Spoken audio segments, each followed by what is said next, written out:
But yeah, I like, okay, I've had a lot of great guests because of my relationship with Jermaine. I really appreciate the friendships we've grown. I mean, the friendship I've grown with him and like some of the interactions I've got to grow with and just like, get to meet and you know, I'm blessed. Yeah. You know what I'm saying? I don't think I'm at a point of level of mentorship or of knowing which way I'm going or no, I'm still in a point of you damn right I still feel like I'm supposed to be seen I'm supposed to be seen some kind of way and somehow. Sure, I know that. Sure. You will be. I feel it. I still feel it, but which way? Yeah. I don't know yet. I can't tell someone. I could tell them what I've done and give that advice and be, you know, thoughtful and guiding in that way. But I am still a pebble in the pond. Yeah. I'm not. I am still blessed by the ripples. Your ripples you're going to make for being on this episode.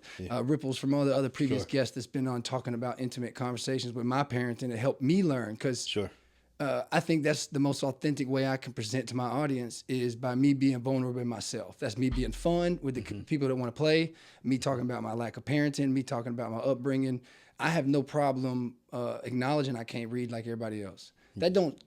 My challenges are different just like yours were, you know what I'm saying? So to me, that's where I'm at, of just acknowledgement, because I don't know which level I'm at. I'm still like. I mean, but which level you're at, do it matter as more because I think I like to think, right? All right, like one thing you'll learn about me is like I had so many deaths that it made me be in the moment. Yeah. It forced me to be in the moment. Like I had no choice then. You know what I'm saying? Now when it comes to my kids, it's like I care a little more about like the way their handprint looks. I care a little more about watching the way they walk, their behaviors, that they've evolved. I care a little more about those things now than I did because my life experiences have programmed me to care more about that. So I don't know, but you take that with you, but I don't know if like those things are more important than the impact the impressions that you put on people. You know what I'm saying? Like, cause like let's go back for a second. If you think about like, we've never met. Never met. Never. But how could I get that you're you're not selfish enough, right? Like how do somebody grab that? It's just presentation. Like it's the presentation. Who you are. Like it's just it's in you, right? So, but what makes that super powerful is that like maybe there's something in that. So, but I'm saying that to say like, find those pockets, go down the rabbit hole in those pockets. And the reason why is because you're one of those people who got to explore so you'll know. Yeah. So once you know, you like, all right, that ain't the way. I'm gonna go back. And you can go back to your start point and it's expedited. It's not like, oh, I gotta go 10 more years to get back to the starting point before I came down this rabbit hole. No, you could decide tomorrow and you'll be back at that starting point and now you could choose another direction. You know what I'm saying? But I don't know, like, I think like that's why I said the analytical part, because I feel like, and I just may be wrong, but I feel like your journey is gonna be faster than a lot of people's journey. It just is. It's just who you are. Don't say that. It is. Don't say that. Alhamdulillah. You know what I'm saying? Inshallah. But I'm just saying. The anxiety behind this. The reason why I'm saying that is because it's the unselfish part of you. Well, I'm gonna tell you where this unselfish come from, because I think that if I'm honest, and I am honest with the majority of people I talk to, and I don't like the sugarcoat bullshit. Sure. And I am a person that dealt with in and out of juvie, just shortcoat everything. I had anger issues, abandonment issues, confidence issues. I'm the smallest of my brothers. I've never hit 160 pounds in my life. I'm ADHD. So much shit that I have made so many bad choices for people that don't deal with emotions correctly. A lot of men that, you know, I can feel a lot of shoes for like aggressive men, right? So in doing and tackling all these conversations and all this parenting and guidance I get, I would say my story at this moment is like persevering to succeed. Is Is literally like how I would say if I'm thinking of taking what you're saying of what I can pocket the lane in. Yeah. That's the only thing I could say I'm in right now. But when you watch this comedy, you're going to say that's not perseverance to success. You know what I'm saying? Well, no, but who knows? Because the way I look at things is like I see the potential in it. So I don't look at the current state. Yeah. Like, and it's hard. Like it's hard for people not to judge you off of, oh, that joke ain't. And now you're not funny just off of one joke. You know what I'm saying? Like, yeah, but for men like me, and I know men that are out there, it can eat you alive when you're performing. Yeah, for sure. But it only eats you alive, Tommy. That's right, not the crowd. Right. It only eats you alive because you're analytical about you. Yeah. You're beating yourself up. Damn, I shouldn't have. You know what I'm saying? I got this, I got that. And I'm gonna tell you this might bless you a little bit, but I'm gonna tell you this. Like, a guy, he told me, and this is the storytelling. This is this guy's story. A very impactful guy named Rock. He was a dope guy that I met. He got this brand called Black Cool. And when you first meet this dude, it's like, damn, this dude an asshole. Right? Like, but after having conversation after conversation with him, it made me realize like who he really is. Like, at the surface, a lot of people, they're going to judge you off one appearance or one interaction or one situation. It is what it is. But anyway, somebody coming up to, go ahead. You good. I'm listening. Somebody come up to him and say, hey, yeah, you got some cool t-shirts. He'll correct you. And he'll be like, this ain't a t-shirt brand. That's people who want around you though. You're right. You're absolutely right. He like, that's not a t-shirt. He's like, I'm a brand and we make our own fabrics. It's just a different mindset, right? Right. But Rocky, he had no. So when I think about just that statement, and then I translate to one of the stories. So he was living at this guy's. He was living at this apartment. He rented this apartment from this guy who never was there, and this guy happened to be just this prominent guy. He was very important. I don't know what he was important for, but he was an important guy. He would get mail all the time, and he never would come and get his mail. Rock reached out to him, was like, man, we got a bunch of mail. You probably want to come and get your mail. And the guy still never came and got his mail. One day, he see this nice envelope that come through.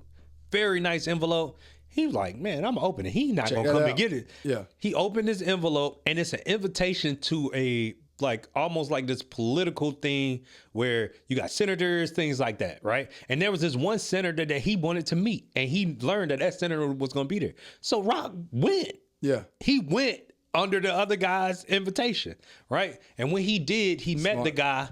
And when he met the guy opened a door for him, set him down with other prominent people. They was all talking. This what the lesson is. He led with, the guy asked him, he was like, Rock, won't you tell everybody about yourself, right? And he's a wealthy people. He's just sitting around these people. And he say, well, my father wasn't around. And the guy put his hand on his knee and he said, don't do that. Yeah, don't do that. He was like, what? Like, what is it? He was like, you're starting with your father not being there. That's a crutch. Yeah. And it was powerful to me because, like, my mother left me and my brothers, and I always start my stories with that. Yeah. You know what I'm saying? And it translated from him to me, and now I'm like, don't lead. Like, God don't want you to lead with the things, like, he already know. Everybody already know. Yeah. They're like, it could have been worse off, but you survived 100% of everything you've been through, bro. Yeah, that's true. That's one thing that I will say that, so I ain't gonna say I'm a full-fledged Muslim, but I do believe that is my principles to live by, is the Quran. Yeah. There is one thing that I hold a lot of praise in with it, is that everybody is still, if you don't know if you're a prophet, but, and I say this with respect to every religion, but Jesus is equal to everyone. And the one thing that is hard, I think, with finding these levels is how to be accountable, because I think that's what you're supposed to be. Sure. And you're right. I think that is a good approach, because you set yourself at a lower bar by coming out with your... Yeah.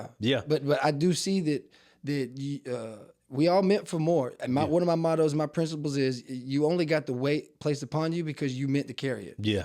And it ain't about if you carry it the right way. It's about, can you continue to carry it? Period. Can you continue to move forward and elevate and be better? Yeah. And some things in life, man, just mess you up where they meant to be. Yeah. You got to accept some of these things. But or some people are, and they put those like things on you, and that make you think that these should matter. Yeah. Right. And those things don't matter, but because it's their own miserable insecurities and the things that they experience in their life, but they don't truly understand it. Right. Yeah. So you have to kind of give them grace. But in a sense, like, no, you lead with the things that you've accomplished. Like, you give me the vibe too that like you don't even like all that you've accomplished. Like, it's just.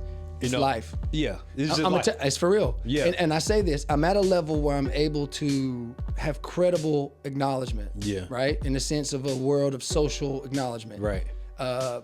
You got how many thousands of followers? I got less than 1,000. Yeah. You know what I'm saying? It's not about the views for me. Yeah. It's about this authenticity of finding my way. And I'm going through these challenges. Facts. But no, 30 years old, the first time I ever done comedy. Before that, the most experience I had in front of someone was a judge. Yeah. But the challenges I went through all these places I went in life itself, I don't know if I could tell everybody that. Yeah. I don't know how to bring that stuff to stage because some of it's so personal. Yeah. And how do you make some of those things so funny when you, I do audio, like some of the, I am not the black white guy. It may be the narrative I get because of how I am.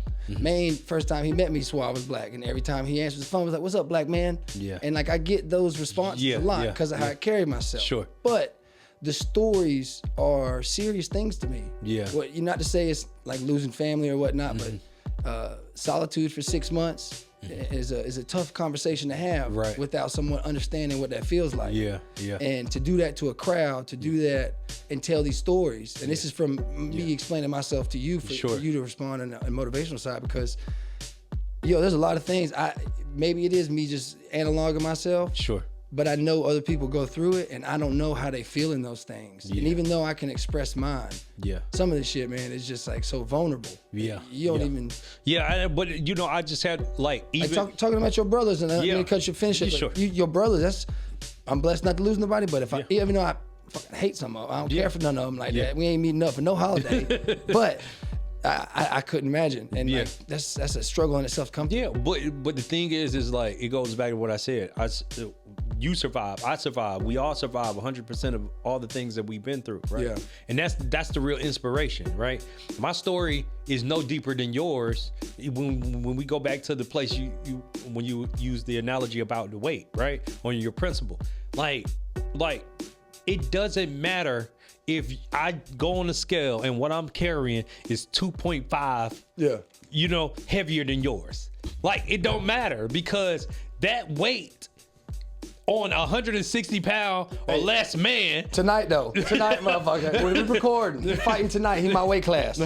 Malcolm Willmaker. No, I keep going. I just wanted the weight. You was talking about, I forgot I had it on. Right. But like, I could probably carry more, but the weight feel the same as it does to you, and you're not carrying the same weight I'm carrying. Yeah. But I think we have to lead with our vulnerabilities wise, because I think it puts us in a place where we can all be equal, because we're in this pretending world. Yeah.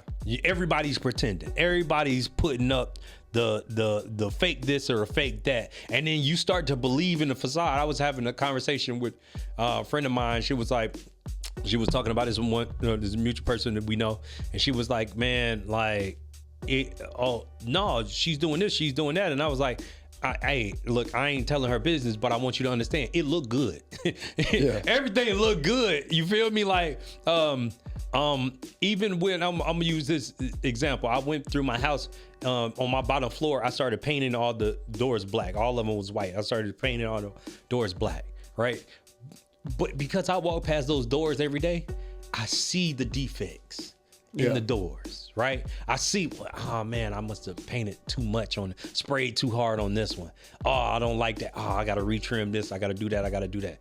But you put it on camera, you don't see none of it. So how do you navigate what you give to your audience then? Or in the aspects, what you see on the door? How do you navigate that lens you're trying to explore that story through? I think the better question is one, what impact I want to leave, right? What do I want to leave them with? Right? How do I want to relate to them? That's the first question. If I want to leave an impact, now the next question is, how do I impact someone? How do you even get to that place?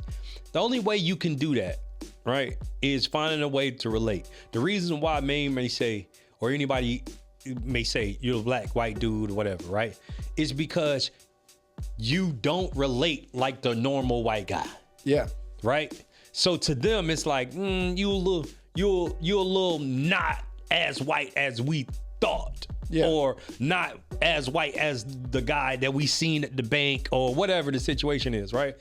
But it's not saying that you're the ultimate black white guy. No, you know what I'm saying? Just the funniest white guy in Augusta. So I think what you have to look at as, all right, boom, like, well, what is it about me that makes me relate to them to make them think that I'm the black white guy, even though I may not feel that way? See, I'm learning this new approach to my sets. I got in my head Saturday performing at Live Laughs and stumbled my back end of anything. But I started off with a flow. Okay. I started off with energy, and I started talking about my cooking lack of, and that started to work. Okay. Being honest with me going against the grain of what you think, what white guy you think I am. And me being vulnerable about how white I am. Is my next approach going forward. Yeah. And then on top of that, to answer your question, I think like you throw everything. You throw everything you can, because what you're holding on to is really not your own anyway. No, that's already written. Yeah, like it's already written. So like, what are we holding on to? Like, if I don't tell you that my brothers died, if I don't tell you that my mother was never there, or if I don't tell you all the things that made me who I am I really being authentic? See, that's the thing, though. It's like, I think the funniest and easiest way to placate the stories and what me be vulnerable with is the dick jokes, the brotherhood. That's because, Tommy, you trying to be funny. Yeah. And you know what I'm saying? I gotta stop trying. That's it, because you already funny. Yeah. You can't make yourself more funny than you are.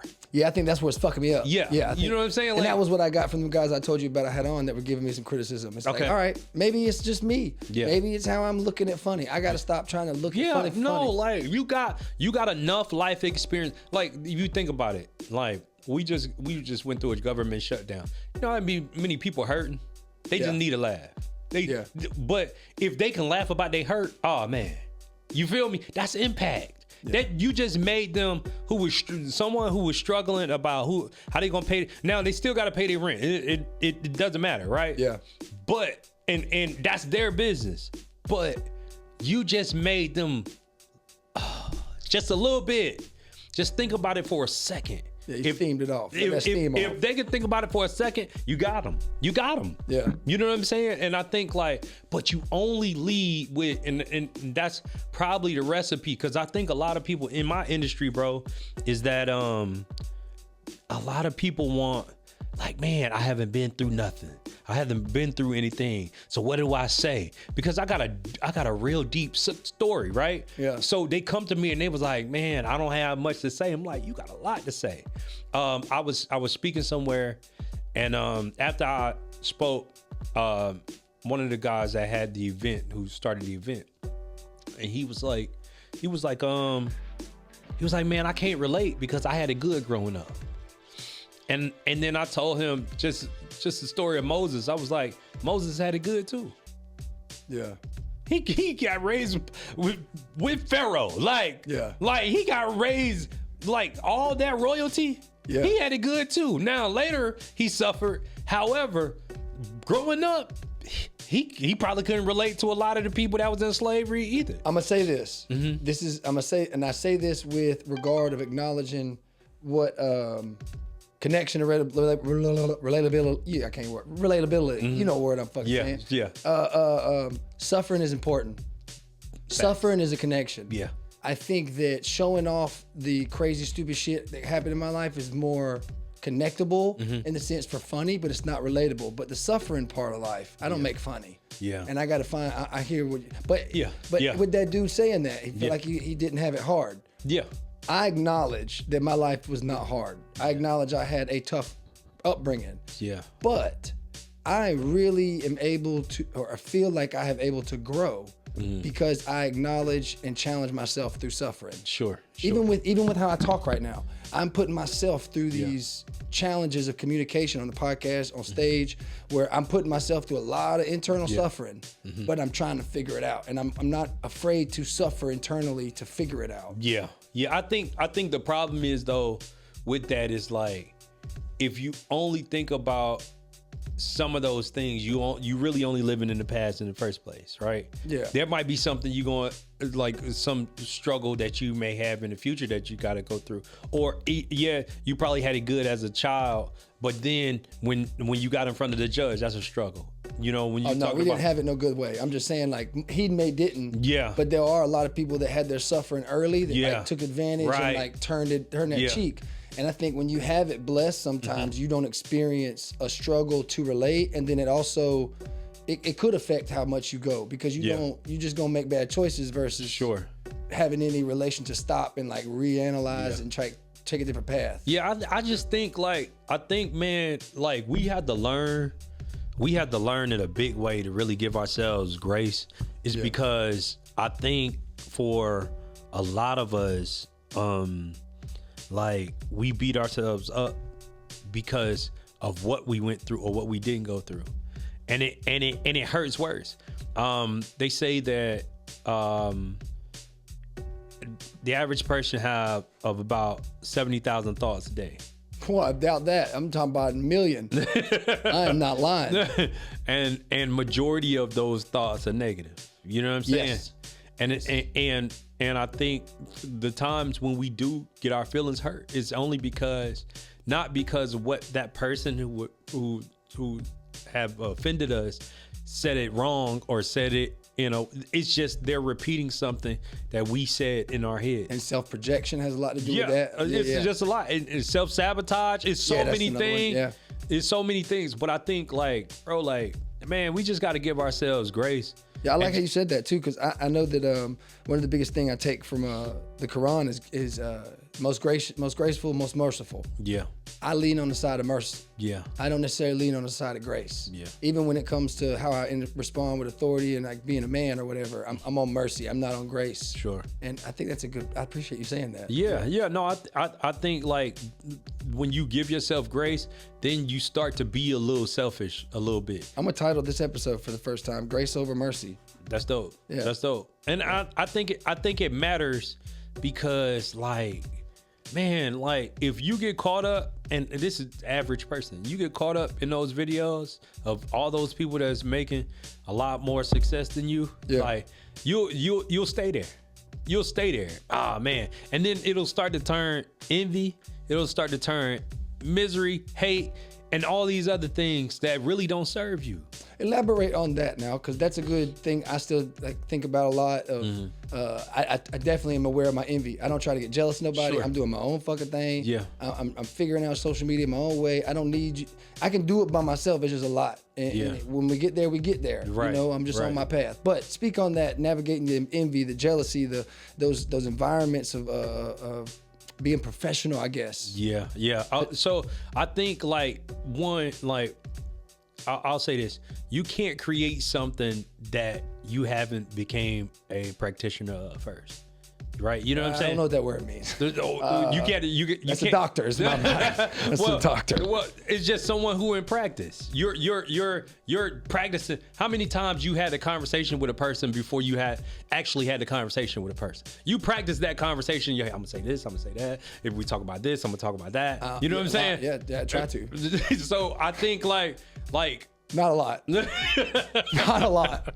I'm being honest. I get in a lot of trouble with my relationship because I don't think before I speak. Yeah.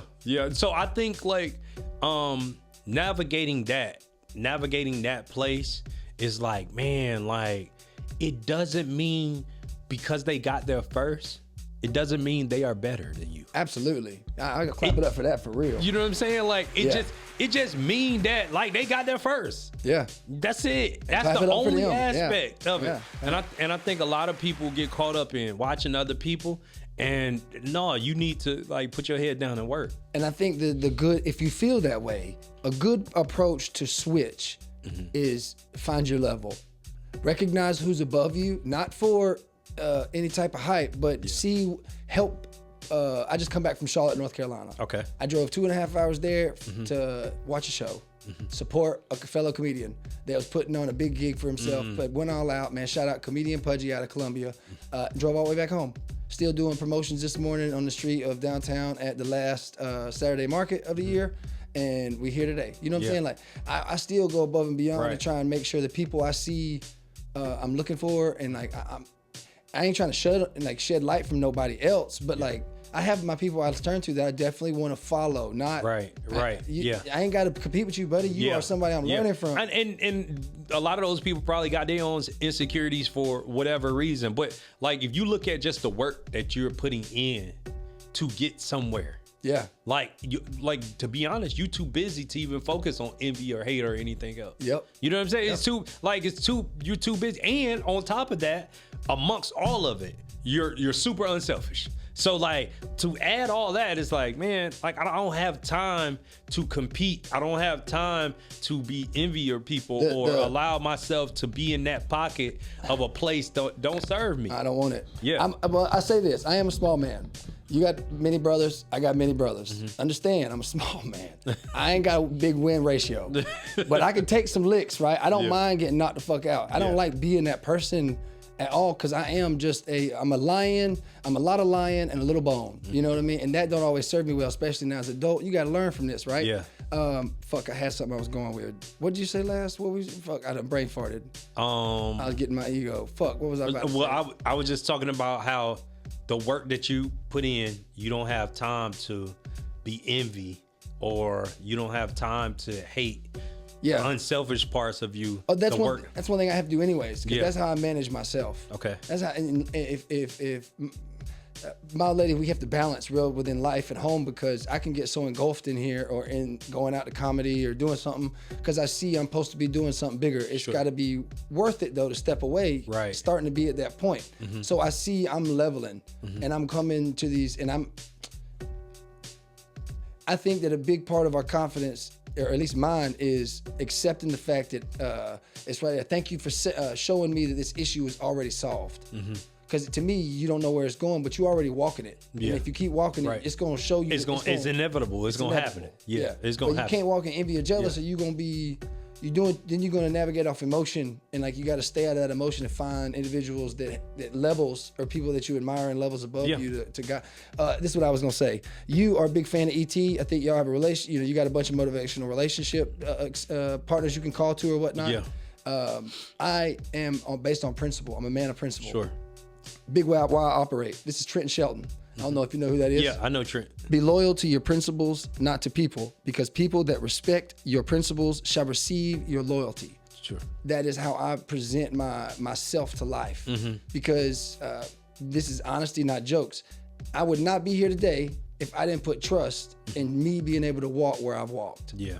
I've been an all black bike club myself, and just a supporter at that, where I don't even carry or like, I don't try to be egotistical and tough guy. I've walked a lot of places where I've probably been robbed, killed, or I haven't experienced like everybody else. I'm blessed. Yeah. So I'm again, like you say, I'm learning these narratives and how I present myself, but I am so grateful for the life that I've had, that that's where this opportunity right here came from Atlanta. Me and 3 other comedians went up to Atlanta. A guy from California performed before us, but stuck around and watched all of us after we performed, took us to the side. Y'all need to start a podcast. Took us to Best Buy, no equipment at Best Buy. Drove us all the way back across town to the bar, dropped us back off, but then proceeded to buy it off online and ship it to our house so it was there. This is how this started.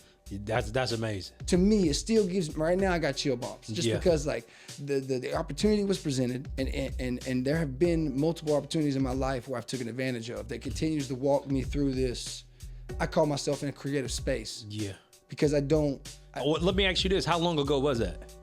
When I started the podcast. So I started doing comedy at 30. I think we went. This will be my 2 years doing podcasts. So I had it probably a month. So probably like almost 2.5 years, maybe 2 years, 2.5. That's amazing. That's amazing. When it happened. That's amazing. And like I don't know. You know, I think like optimization. Yeah, I think like when you got people who just see your gifts. I was hoping you was gonna acknowledge my big word. Go ahead, sir. Damn. No, when you got people who can see your gift or see your potential, man, we all God's people, but those are God people. You know, like for somebody to be like, man, no, you need to be in this space. Yeah. And then boom, you're set up and you're still digging in. Like that's dope. That's well, dope. I didn't know, man. I really, I mean, I'm for real. Clap it up to Jermaine. I don't like saying Bobby Boucher because it is not him. That's not his name. He might be the water boy, Augusta, but I mean, and I say this like he is a great guy. He's very funny. It was Dope easy guy. to get to know him. But when it comes to like, you lost your upbringing with the mother and father situation or whatnot. I would listen to it, but I don't have good influence either. So throughout life, I've always looked to men to like navigate. Yeah. Yeah, like what kind of principles can? All right, well, you also don't do a lot of this. Let me not trust. It's been a hard task learning how to be a good, wholesome father, man. Yeah. Yeah. And man, I cannot. Every time I feel like, we kind of the same, me and Maine, because we the same age, and I'll be like, I don't compare myself to him because he ain't nowhere near as controlled and contemporary like to his personality. But nope, he always just proceeds that level of like, damn, you really are fucking that great man that everybody's labeled you at. It's a great feeling to have respect from a man like that sees the effort, the work. Sure. Yeah, especially somebody you value. Yeah. I think it's funny because that's probably how he feel. And I never thought about it to this moment. That's probably how he feel about me, because when I hit him up and it's like he take in the energy, like he take time to take in the energy. Like I texted him the other day. I'm like, hey, hit me in the morning when your social battery charge, you know? Yeah. And I think just recognizing that little part for him is like, man. So anyway, he didn't hit me up. Yeah. I hit him up and I'm like, hey, bro, I just want to say this. I want to give you good energy because I want you to understand this. Like this part is important and it matters, right? Yep. So maybe how you view him is how he view me, especially me giving him his kudos, and I've done that over the years. But man, we need that. We need a brother to be like, hey, man. You doing good, like, you know what I'm saying, like, well, I'm proud of you in this area or this space. And that's the other thing too, is it's not even just about pride. It's about like navigating, being honest with me, having an asshole that can be straight with me, because I'm the asshole too that wants that criticism to improve. That relationship is awesome, man. I'm so blessed. And it's easy to avoid that person, you know what I'm saying? It's like, oh man, Tommy's calling. You know what I'm saying? Yeah. Like, I call him out. But what is? You don't like me no more, motherfucker? You don't like me? What's up? But what does that do? What does that do for you when it's like, let's say, 30 days in, you got all the equipment, you got it set up, right? Yeah. And he wasn't this humble guy from humble beginnings, right? And you reached out and he said, nah, bro, I ain't helping you. You know what I'm saying? That could have been devastating for your journey. Not saying that it was going to stop you. Know. But it could have been like, especially if you had valued this person to a place where it's like, man, I'm looking. The path would have been longer. Yeah. Definitely could say that. Sure. Because I think I'm going to give all credit where it's due. Yes, am I behind a lot of this stuff? No. The old lady is.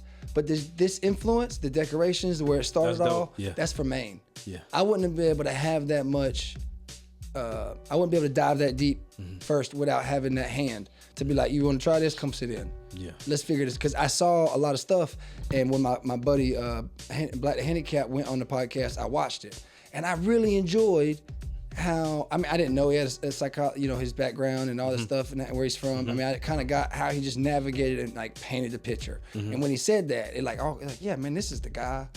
Let me reach out. Okay. And it was like, that's how it hit. And with that yes and that opportunity inside of me, he gave me a light. Right. And that's what I'm so grateful for. And that's what I'm saying. It's like sometimes like we just need someone to enhance that flame that we already got. But that's like, all right, you say I'm selfish. I gotta be more selfish, right? Yeah, just a tad bit. Well, hear me out then. This is me. This is me selfish. I'm blessed by what have I have to offer to Maine yet? I don't have nothing to return that gratitude to where that I'm reciprocating the same level of not need. Yeah. You get what I'm saying? Yeah. Like here, I want to be able to return something to you. Well, let me say this. Like people that you feel. So I said this on main podcast. Like majority of the people that you're gonna help in your life, you're gonna pour down to. It's just it's the inevitable essence of just the universe, just life. You're going to help me with that real quick. Let's stop and help me understand what we mean by pour down. So imagine information, knowledge is liquid. Okay. Right? Or free game or progress. Pouring game down. Yeah, like you just said yourself, like the path would have been longer had Maine not gave you the pour. Yeah. You know what I'm saying? You're like the best thing that you could do for somebody like us is pour to somebody else. Yeah. Who may not have this. Hey man, all I got is my phone and I got a microphone. I just got the microphone off of TikTok. All I got is and it's just you who they value, believe you. Oh man, we gonna start with this. Let me show you. Come sit in. Do the same thing. You know what I'm saying? It's just a pour, but it's not necessarily, because I think what happens is we think that the relationship should always be mutual. It's not. Yeah. It's not supposed to. That's not how it's designed, right? Yeah, and that's one thing I'll skip in if I can. Go ahead. That I have a problem pouring into everybody. That's why now you getting what I'm saying with the selfish part. That's why you got to be a little selfish, right? And it's like, let me say it this way, right? Instead of selfish, selfless. You got to realize that, all right, boom. If I spend 20%, 5%, and then with yours it's probably high just because that's just who you are. 20% of my week. Giving. What if I took 5 or 10% of that and I just invested it into this thing I'm so passionate about? Would I get a better reaction? Would I get further faster? Would things happen for me? But what happens is, like, because we get so comfortable with doing that thing, like we're okay with not getting the results for the thing we're passionate about because we're focused on helping somebody else. Yeah. You know what I'm saying? So it's just, it's okay. Like, and then I'm gonna tell you, here's the flip side to that. Because there's another side. That's the B side of the cassette for us. The B side of the cassette is, and it's usually the bottom side, right? The B side of the cassette is, I'm giving away, right? And ultimately, usually you're not expecting anything from the people that you're giving away to. Yeah, next year we're not going free no more. It's gonna have to change somehow. It gotta change. But not only that, if something happens that slows you down, the only people you look to blame, not saying you will, is those people that won't help you. Yeah. That you helped. Yeah. At your lowest. Well, that's where I'm grateful that I view the world the way I do, because I don't look at it. All right, if you feel like, I'm in that shoes, I'm not gonna, will I be, bothered I can't get the help from you and have to deal with that? But I'm not, if I want to do it still, that ain't gonna stop me. Yeah. Because that's like now, I wouldn't expect to have all these conversations. I wanted to have, my original approach was about fatherhood, trying to be a better man, and just sticking to finding that audience or whatnot. Yeah. I'm here now. Yeah. This is better. Well, let me ask you this. Would you say, let me ask you, when was your lowest moment? In what? In life or this? Recently, we'll say recently. What was your last lowest moment? Last weekend. Last weekend. Before that, probably 2 months ago. Before that, probably a couple months before that. I have little issues different. I'm still okay. All right. So let's micro those, right? So all right, we're gonna take away temporary low moments. All right. We're gonna remove those, right? Temporary low moments. I'm upset about something. It didn't turn out the way I wanted to. None of that. I'm talking about low moments where the motivation to move forward is gone. Yeah, that was last weekend. That's right now. Okay. All right, cool. I'm dealing with that right now. Okay. All right, cool. So motivation is gone to It really is right now. It's like, all right, do I got enough to get back out there and start over again? Yeah. It's the show going to give me the opportunity I'm working on, the podcast. I get a lot of attention in the sense of like learning and like feedback attention. Not just not looking for. And you can have too much feedback sometimes. So, but it's like, and then it's balance at home. Yeah, there's a lot of stuff going on to where, and some shit happened to where, Okay, all right. So now we're gonna say that's like the bottom, right? Right. But then there's 10 levels lower than that. Yeah, it's quitting all this shit. Right. Okay. All right. That level. That's the place where it's like, all right, fuck everybody. Here's what I'm doing. I'm not doing this. I'm not doing. And I'll give, man, this is so powerful. Somebody, man, I was coaching, I was developing, I was giving a lot of people game, a lot of people information. And I was like, dag, like, so my father died in 2016. I didn't grieve him till 2018. Yeah, I heard that in the podcast. I was just holding on to it. I don't know why. I can't explain why. I was just holding on to it. But when I started to grieve him, right, then another death happened. So that's the levels lower than 10, right? Or lower than ground zero. 10 levels below that, right? And I didn't even know those levels was there, right? And then I got to a place I'm like, all right, look, I'm done. I'm not doing this motivational thing anymore. I'm not pushing anybody. I'm not, like, I was bitter. I was miserable about it. I'm like, I'm cool. And it's funny, I was talking to my therapist. I was like, I'm not doing this no more. And she laughed. Yeah. And I'm like, what you laughing at? Like what's funny? She was like, how you gonna tell God what you gonna do with the gift he gave you? Yeah. It's hard to get away from that once you realize it's there, or something there that you can't really get away from. Right. And then I realized, I'm like, oh, okay, I got to work my way back up to ground zero. Then I can start. Yeah. You know what I'm saying? But for a lot of people, when I was down at that level, oh no, I ain't care about, no. But it taught me to be selfless, right? Because it's like, man, you are putting so much energy into all these people and all these things. You're literally building people and their businesses up. Yes, I am. And then what happens is your door is closing and you're filing bankruptcy and nobody's coming to patronize with you. Yeah. And it made me realize, okay, if I'm going to do this thing, I need to have a good balance in what I put in my business versus what I put in somebody else's. Yeah. You know what I'm saying? And that it don't have to be business. What I put in somebody else's life versus what I put in my life. Yeah. You know what I'm saying? So I just had to learn the balance, and it was hard to navigate. But once I found a way, and this is what I meant by something so powerful. A person I know that I was coaching and developing, I came back around, and I was like, you know, and like the me part was like, why you coming back around? Like I wasn't this dude. Like you took the information, you ran off, and then now you're lost. You want to come back? Yeah. Why you coming back? Like why? And I had to really deal with that. And the conversations that I had with God was, you know your way back. Yeah. Now you got to show them the way back. The crazy part is like that's where I think a lot of people, like I have juvenile record. Okay. And like I've been to county for vandalism for graffiti underneath the bridge on Laney Walker. Okay. But going back's easy. Don't feel good. It ain't a place I want to be. But when you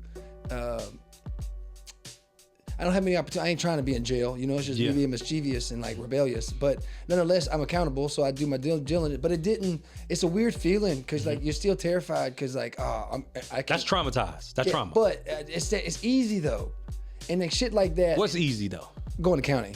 Yeah. And when I say that, I'm not credible in like a system of adulthood, but I've had enough time in juvie to where 6 months, we'll put like this 6 months in and out of a solitary cell will make you get accustomed to do two nights in county.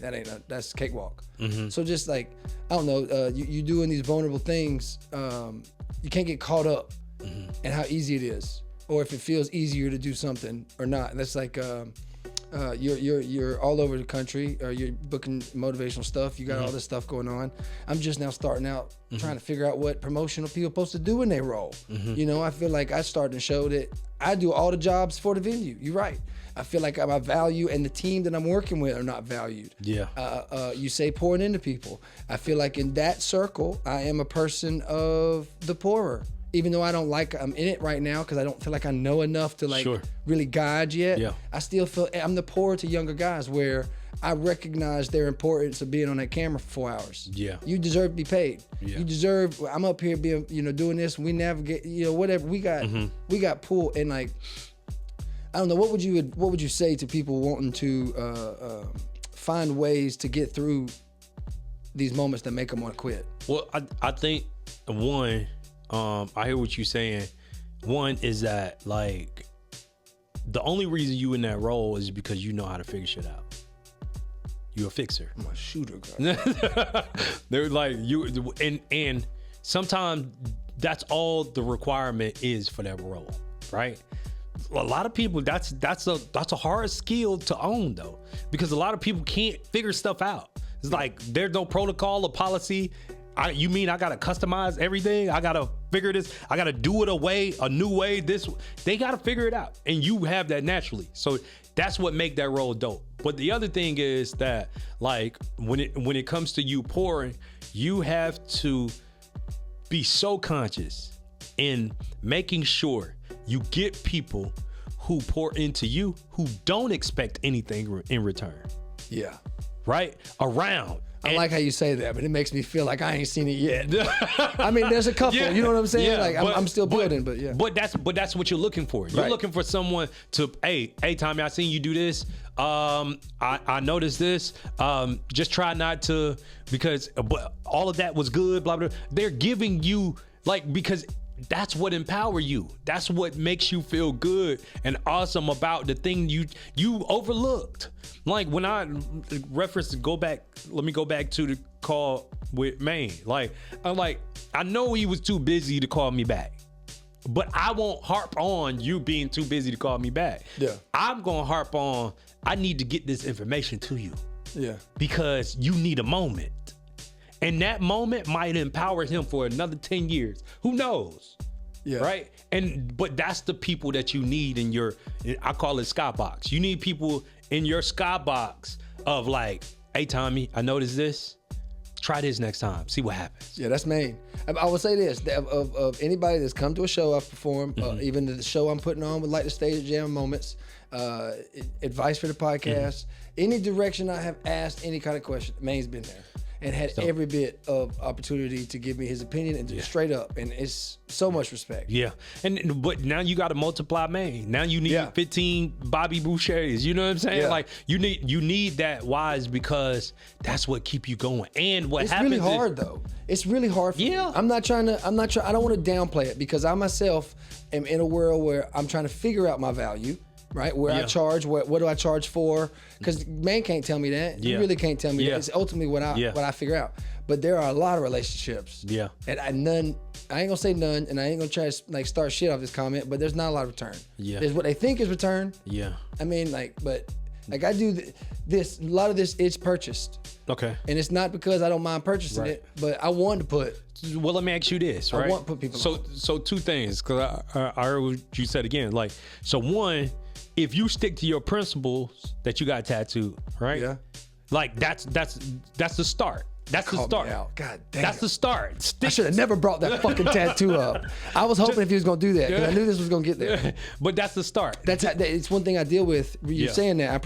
Hey, we're good. See, look. You know what I'm saying? I know I'm blessed, goddamn. Yeah, like. But I challenge with this tattoo a lot. Always remind yourself. That's why you got it. You know what I'm saying? Like remind yourself. Like, no, Tommy, you gotta.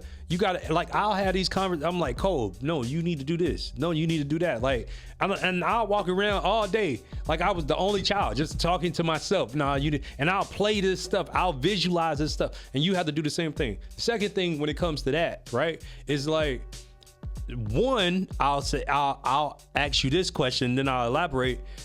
Did you ask for an opportunity, or you led with, I'll buy? I always lead with I'll buy. because I'm gonna say this: I don't want to be Adam 22. I don't ever want to be this white dude that isn't. Yeah, but you're not, and you will never be that. No. But I'm just saying, like, my approach is always, whether it's that or in general, my approach is always if I have interest first, you're gonna receive the respect first of me purchasing your shit. Well, let me ask you this: what if those people that you purchase from don't know you got this platform? Okay, I'm not an opportunist. Okay. But I'm gonna work till the opportunity's there. And that's my narrative with merch. I'm gonna continue to support others, pay for it until they feel like they want to be a part of this. And that's. I get you. I don't know if that's the right way though. That's me not knowing business. So the thing. All right. So, you probably saw in the podcast. So I asked Maine. I was like, Maine, what camera you shooting with? Whatever. Right. And he was like, he told me what it was. I was like, all right, bet. All right. I'm a tech guy. Like, I was like, all right, I'm finna go and do something else. Yeah. I'm gonna do this podcast, but I'm gonna do it. I was building the whole network at the time, right? Right. If you go and you look up Perspective Talk, man, we had thousands of views. That really didn't matter. I wanted to build something that was gonna last. It matters. It still matters. You built something great. Yeah, I wanted still built something great. It gave you some information that you may not have. You're right. And I wanted to build something that was gonna last. So boom, I connected with some people. We built it out. I'm talking about we had live commercials. We had everything, right? Yeah. But the one thing that I learned in that season was I went and asked. All these companies. I'm like, hey, listen, I can run you 4 commercials. This is my platform. This is how you gonna get on social media. You already got the leverage. But no one has ever. I know exactly where the part of the episode you're talking about. No one has ever said it like that until I saw your episode. Yeah. No one has ever really. I mean, like, locally, like Maine don't talk like that. Like no one. That's the first time I heard someone that's like building something local and like they're navigating an approach without like an intention of like there being a return. It's just like we put it out there. Yeah, we put it. I ain't never. Yeah. So I see. Yeah, you just gotta ask. Hey, listen. I really love your merch. I really love this.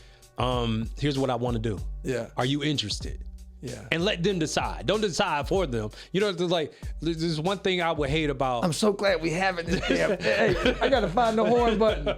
Where the horn at? God damn. This one thing that I used to hate about my friends is they would not invite me. They would make the decision for me. And I'm saying that to say, like, reason why I'm saying it is because it's important. If your friends don't give you the choice to be around, they must don't want you around. Yeah. Right? But when in business, it's not the same. Right? People don't even know that they can be around in business. So when you, hey, look, I got this opportunity, it's up to you. Boom, I'm going next door. Yeah, laying it out a little different. Yeah. And what you're gonna find is, man, we've been looking for somebody. So I need to separate any idea of building a relationship off first. I just need to go strictly off what am I presenting. Yep. Let me because you need to. You're like, there's nothing that separates you from being C to B, customer to business, versus business to business, and that's who you are. You're not a customer, but when you purchase, you're a customer. Yeah. You're a business. This is what you are. And when you approach these companies, hey, here's what I'm trying to do. Yeah. You know what I'm saying? When you talked about Charlemagne, I went, my book is about to come out, but I went to Charlemagne and I gave him my book.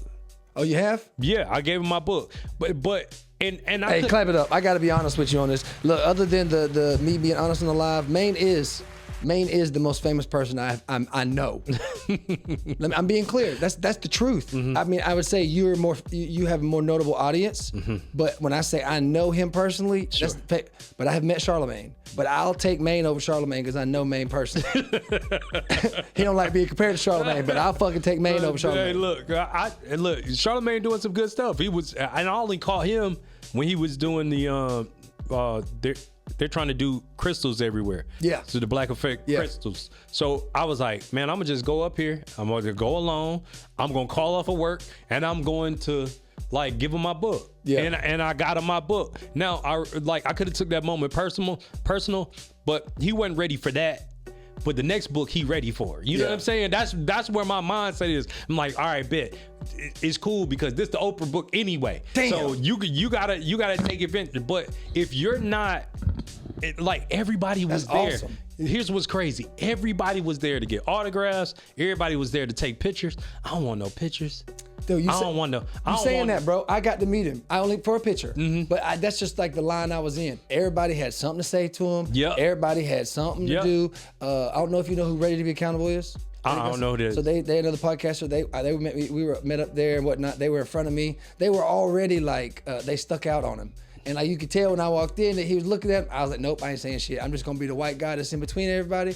But when I was sitting in there observing from VIP, I know I made eye contact. You done seen me once. I know you gonna remember me. And that's my thing. Is like that approach is like, I appreciate. Yeah. And to me, I was like in front of everybody. I'm like, listen, I wrote a book. Here's the synopsis of it. This is what I'm trying to do. I want your publishing company. A lot of people don't even know he got a publishing company. I'm like, I want your publishing company to publish this book, right? Yeah. Right. And it didn't happen.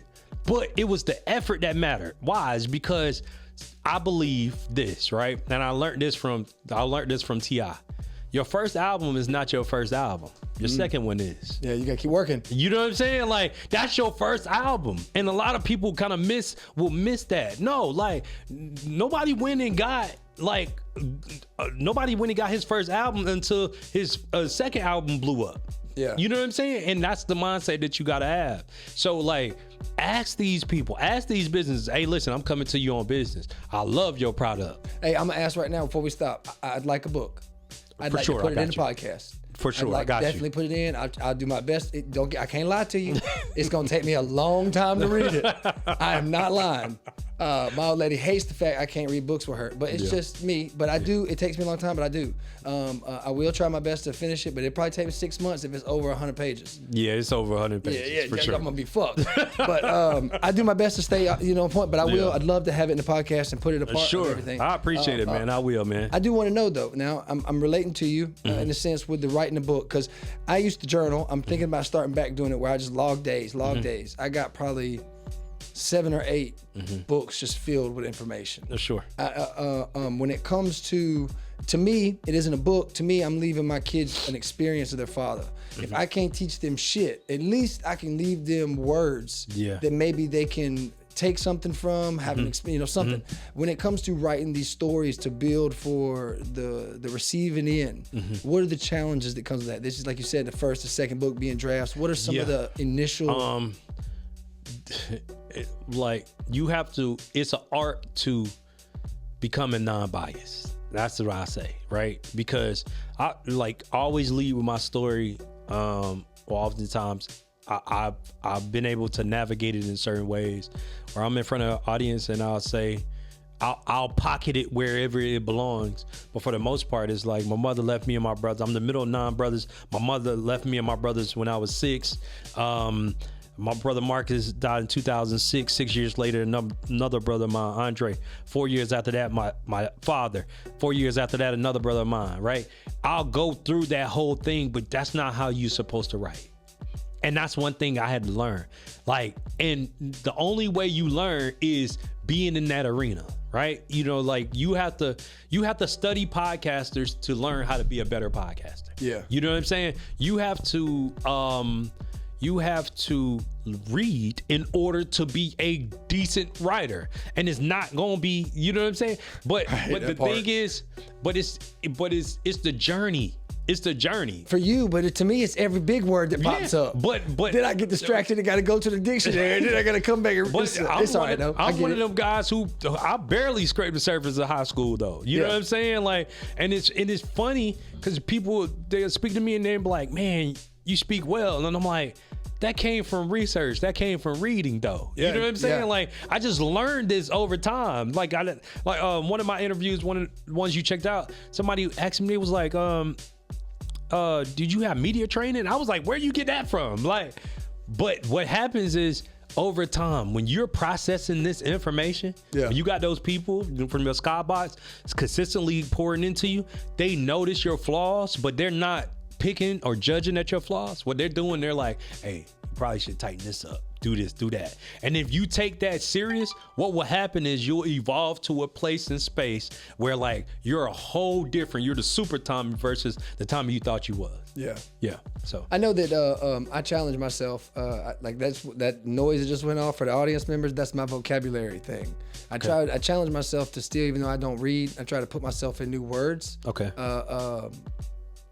It has to be growth all the way around. Yeah, I feel like, and for I think sure. that telling these stories, I mean, I don't know how to. Because again, beginning, middle, and end is still a challenge to me. Yeah, and yeah. Most people, but it's probably a challenge because you don't practice it. well, when I say nah, Do you practice it? well, Do you practice the art of storytelling? yes and no. I do it in my spare time. I get it off and it has my, like I say, usually my conversations end with laughs. Usually engage with laugh. And it's not me, I'm not thinking about shit. I'm just telling my part of the story and it comes out great. All right, so But if I think about it, no, it's not going to correlate. All right, so let me ask you this question. Do you know that there's a version of you that is like known for comedy to the world? Not yet.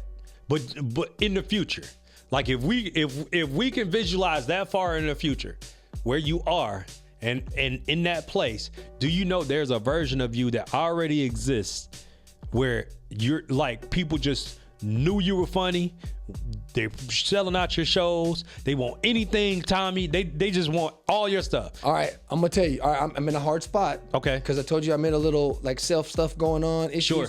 But the wine festival I just performed for October 11th. We just had a wine festival downtown at Augusta Commons. Mm-hmm. It was my biggest show I perform in. I am blessed to be able to perform there because I haven't performed on a showcase. Okay. I've only been paid once to do comedy. Okay. And I've only performed in like 4 shows. Okay. Live laughs, I still take it's still a show, but it's like at home. It's like he's giving me work. It ain't necessarily, you know what I'm saying? Yeah. But every performance is a performance. Mm-hmm. But that was the goal from 30, and when I was turned 30, was I want 100 to 150 people. I just want to be able to control the crowd. I want to be able to make them laugh and be myself, and I'll be satisfied with So it. you manifested that. Yeah, and it's there, and I'm past it now, and I have these other things developing that like influence my insecurities. And you say looking for the future, man. It's like last night I go to Charlotte and I see some guys struggle on stage, and I'm like, damn, bro. Even my worst days are still probably. And it's like, man, maybe I should keep doing it. Maybe I need to stay in the pocket. I got support from people that I trust, and it's like, but it's still one of those things where I've surpassed the manifestation. Eternally, I have other feedback that makes me feel like I need to focus on, like you say, balance. And is the value there for me to, or do I need to step away? It's like these questions of the right move for Tommy being the best version of Tommy. Yeah. Because I'm sick of playing for 4.5 years and not being able to figure out the comedy side. Yeah. And I'm not squandering, but I'm having confidence issues on stage. Yeah. And it's the balance stuff. Yeah. It's all this stuff on balance. But what's the nuance? What's the noise that's distracting you from like being in that place or that vision where you get to be around like the comedy gurus, or you get to be in that arena where, all right, Tommy sells out the Garden or whatever. I'm gonna tell you, the one thing is what me and Maine got. I'm family, I'm father. The balance between what I'm doing in this studio and that house on the other side is important. Yeah. And I don't give a fuck. I don't care about no money. Yeah. I don't care about what you got to offer me, an opportunity. I turned down picking up what is his name? 803 Fresh from the airport. You're not taking me away from my kids on the weekend when I'm hanging out with my kids. Yeah. Yes. Was that a phenomenal probably opportunity for me to be?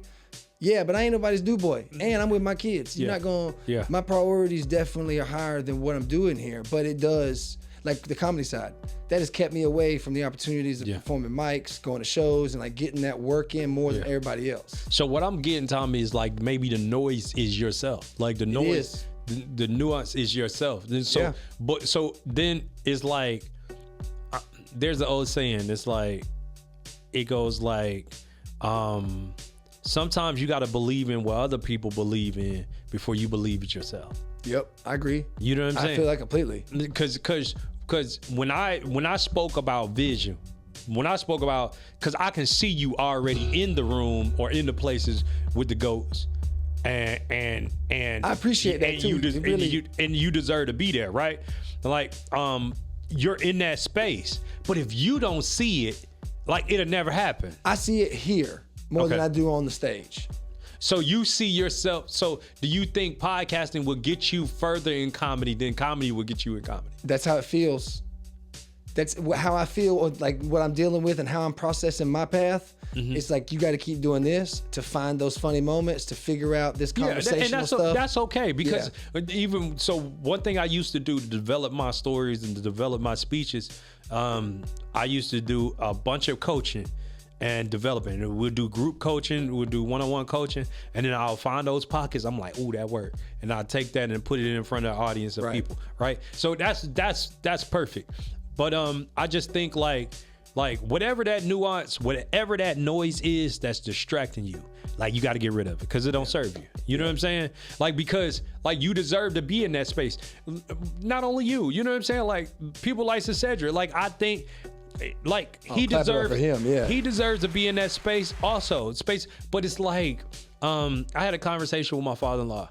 It was so powerful because, like, I was talking about, we was just talking, he's Islamic, right? We was talking about the Bible, and he's probably one of the wisest people I know, right?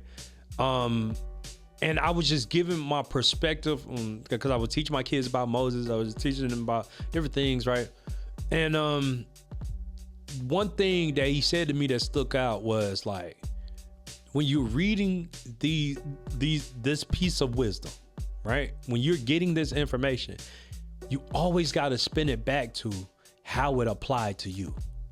Like, if we're talking about Jesus and the sacrifices that he made, how does it apply to you? What sacrifices are you not making that's prohibiting you from getting to the place that you so deserve? Yeah. What is that, right? You know what I'm saying? So now you got to figure out through life, all right, what sacrifices, what am I not willing to give up that I need to give up?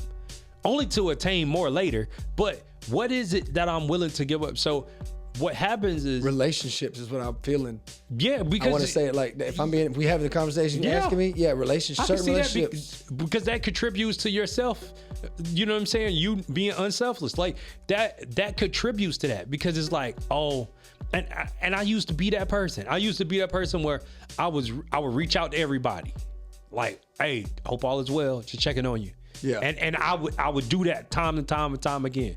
But when I went through my bitter season, nobody checked up on me. Ain't nobody checking when you have a bad day. That's right. They're not checking them. So I'm like, well, this ain't really what I thought it was. Yeah, you still got to hit the laundromat to dry them clothes. And I'm the only one maintaining this relationship. Yep. And I'm like, no. I got to back off. But that's one reason why some of these support, I see that already. It's like, you know what? I still like your shit, though. Yeah. I would love to have you in it. I'm going to pay you first, but I ain't going to build this yet till you ready to come to me, because I can't can't do it. You know what I mean? But the problem is with that is because, like, think about it like this. Imagine you adopted this new friend. Yeah. And you gave them no ground rules on how to treat you. Yeah. Right? They can do whatever. It's free game. That's me. You know what I'm saying? I'm that friend. You know what I'm saying? I'm that friend. So I think what you have to do is you have to start with the businesses first. Hey, it's just business. Yeah. I got to have more conversations about it. Yeah. Because I don't. Again, it's not. I'm not intimidated by it. Mm-hmm. If you want to remind me, I have, when I started the podcast, in the other room back there, the sunroom, there is one of the glass windows that has a layout of a vision board. Mm-hmm. A lot of that stuff is checked off. It's been there for 2 years. So and see, you already a master manifester. You probably not in your visions enough. You need to be. Right. But here's one thing why I can't be. I'm gonna say this. It's ego. I don't like being in my ego, because then I can be too much of an asshole. But I feel like, how I believe with religion and whatnot, I am a prophet. Mm-hmm. I walk to life most people don't, that can't can't see differently. You might have done it, but you also look at things differently than I do, which I don't think is yada yada. But besides the point of measurement station and all this stuff, but I know the grace in which I'm given and the opportunities to continue to level up. It to me is gratitude of my life. It isn't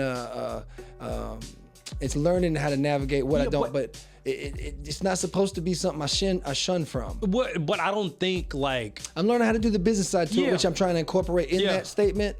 But it is weird because I am fuck somebody. It's not my idea. It's the right idea. That's the goal.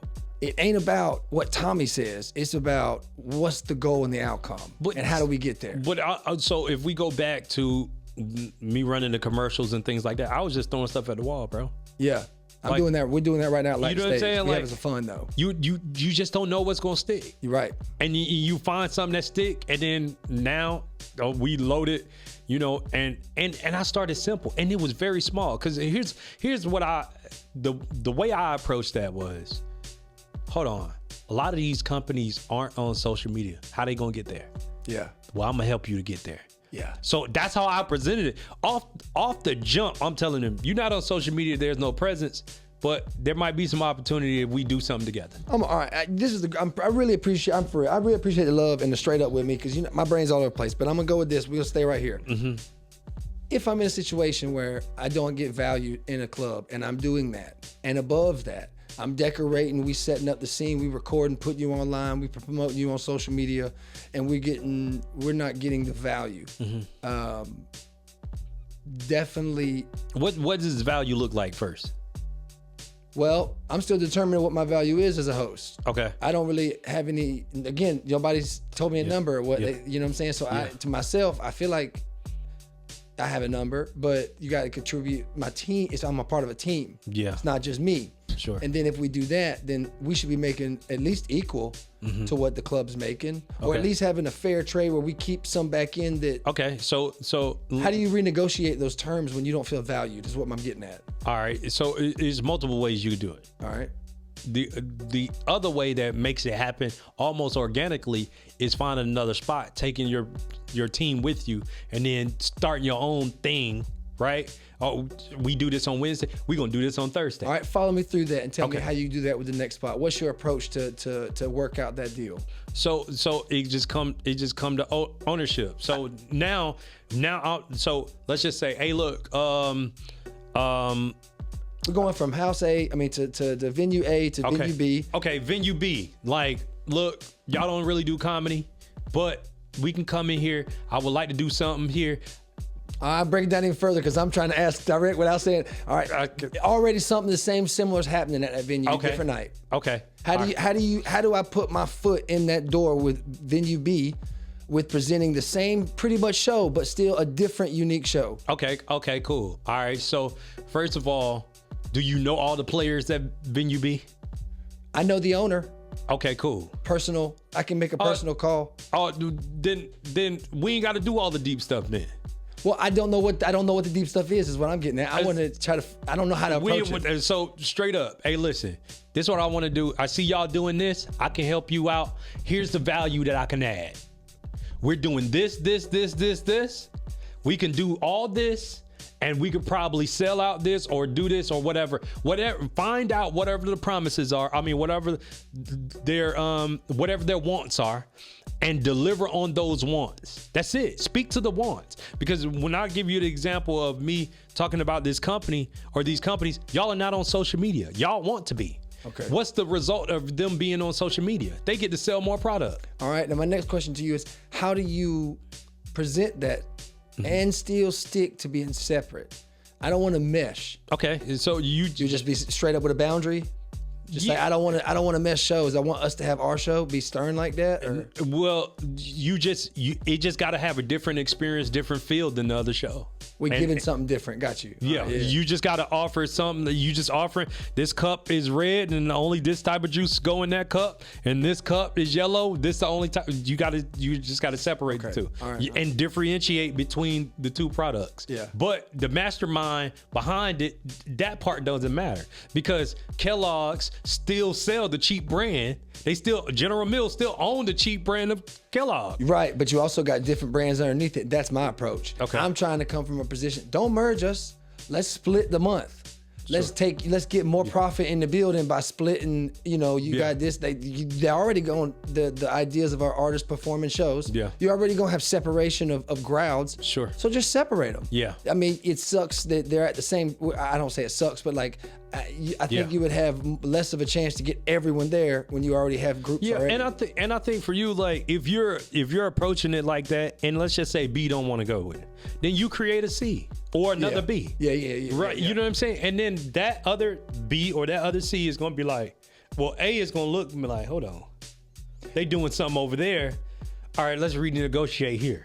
Okay. And now in negotiations though, do you think if you have the value of offering a lot to venue B or C, is there a way to go in the door with making some sort of deal financially that is valuable for both? Or you always kind of got to start at a venue eating the crowd? All right. So I hear a few things. One of the things I hear, that's where your unselfish part come in, right? So, but one, I would start off, if I'm going to the B, or I'm going or the other B, or the C, off the rip, I need to ask myself, can A survive without me? Can A survive without you? I'm pretty sure they gonna be the same place. Okay. I ain't gonna say they can't survive, but they gonna be in the same place they was. Cool. So then that means you got value. Period. Yeah, I think we have value. Period. We already determined that. This is what happened when I came in, because this is what super humble and unselfish people do. Like, we're the type of people where we won't speak to our accomplishments, or we won't speak to our successes, because we think like it's us being disingenuous by saying those things, and that's not true, right? Because somebody else who's the sleazy whatever is gonna go in, they're gonna market themselves that same way, dude. They're gonna have half the effort and value that you had, and they're gonna get the spot. Yep, it's happening right now. Right? So what you have to do is start, like, don't reinvent the wheel. You know what I'm saying? Like, no, I'm gonna approach this. Look, this is what I did. When we did this is the type of results we got from it. Yeah. Right? And here's what I want to do with yours. Yeah. It's going to be separate. You ain't got to worry about this. And you speak to the value of what you're bringing to that project. Yeah. And when you get in that pocket, now you speak in that B2B language, and they're like, all right. And that's the same thing. Now I want you to understand, when I say don't reinvent the wheel, that's the same thing you need to say to these companies. It don't change. Like, you don't have to have a different conversation with a brand. You're adding value. Look, I see you want to get more sales. All right, this is what I'm gonna do. Yeah. I run a podcast 3 or 4 times a week. Every podcast, I'm gonna run 30 minutes, or I'm gonna run at least 45 minutes. But I'm gonna mention your spot or your name 5 times. Okay, now in the show aspects, I can see my value. Okay. My merch aspects, what I'd like to do personally for supporting of people I know or whatever reason they're up here. How do you get that information on this, in the sense of, okay, I want you to put your brand on here, but I don't know if you're getting more. Like, I have opinions that some of these brands make money off me, but at the same time, you're not going to get it unless they give it to you, but you'll know by the respect that they give you. Yeah, I know there's one guy that I know definitely respects me and looks out for me. Then you something's happening there. Yeah. Because you can't, a stranger don't know to respect you unless they're getting something from you. Yeah. You know what I'm saying? Like, so, like, in that situation, and to him, maybe it's not enough, or maybe it's whatever, but you giving them free promo, like, I would like you too. Hey, man, you need anything else? Yeah. I'll be there. But at the same time too, like, I got to do promos before I get done here with this. Some of the guys don't reach out. It's my field, so I feel responsible. I'm doing this. I got other obligations for me working a entertainment circle. I need to make sure I'm shouting out Augusta. But yeah, a lot of people don't know. I don't. I'd like to know my impact. I know I want to understand better of where. Like as you say, you looked at my stuff and you see what I'm doing. You see some stuff. Yeah. I know that's how I feel deep down. I'm just trying to figure out where I'm supposed to shine at. Yeah. But I feel it deep down. I've always have. Well, I think the only thing I'm gonna tell you what's the only thing that's missing with we only speaking. Nah, not just the podcast. The only thing that's missing is like you don't clip enough. Clip? Yep. Oh, breaking down and do my editing stuff? Yeah. You don't clip enough. Because right now I feel like doing consistent work, like me and Maine talk about. But you got 4 years worth of work. Time. I did do the clips for a little bit with the AI. It is Christmas time, money, just whatever excuse you want to make for a reason not to do stuff. But the reason I don't do it personally yet is because of time. Yeah. Once I get done with editing these video episodes, by then I got to. Then you need a virtual assistant. Then. Yeah, I need some help. Yeah. But you could go to Fiverr. You can go to Fiverr, get you a virtual assistant. All right, look, boom. Here go all my clips. I'm going to drop them into a Google Drive. Boom, this is what I want you to do. I want you to schedule all of these. I'm going to pay you for a week, which might be only $50. $25, right? Fiverr. It got 2 R's on the end. So you tell them this free game. But you say, hey, schedule my clips for the next 2-3 months. I want to run 2 or 3 clips every day for the next 2 to 3 months. And watch how your audience change. Okay. You know what I'm saying? Yeah. Like, once you do that, now the conversation is different. Because now we can take some of y'all off these hangers. Because I got sponsors who's willing to, all right, they want to run for 3 months. All right, I'm going to take you off and I'm going to put them there. It's business. Yeah. But if you don't train a person on how to treat you, they'll only treat you on how they think they need to treat you. That's right. You know what I'm saying? Yeah. And if you come to a business as a customer, that's all they ever going to treat you I'm definitely going to start looking at my wrists a lot more. Yeah. I definitely got to follow by this in the business as well. Just not thinking about my personal. Yeah, because you got this solid. This is solid. You got something here. And this the time for you to dig in. Yeah.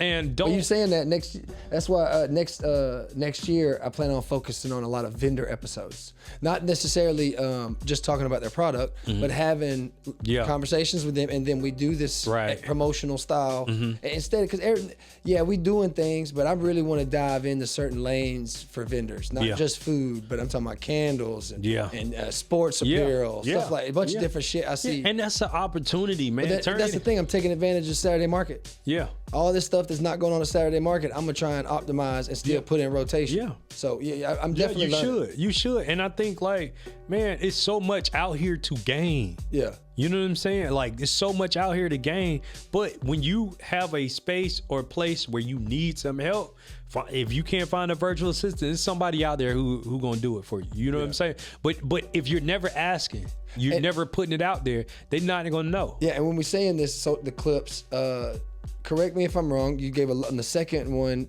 I like the first one I watched that I told you about. I really like that one about the social media platforms. Because I think if algorithms, if you're gonna scale, you gotta kind of understand: is it still the reels?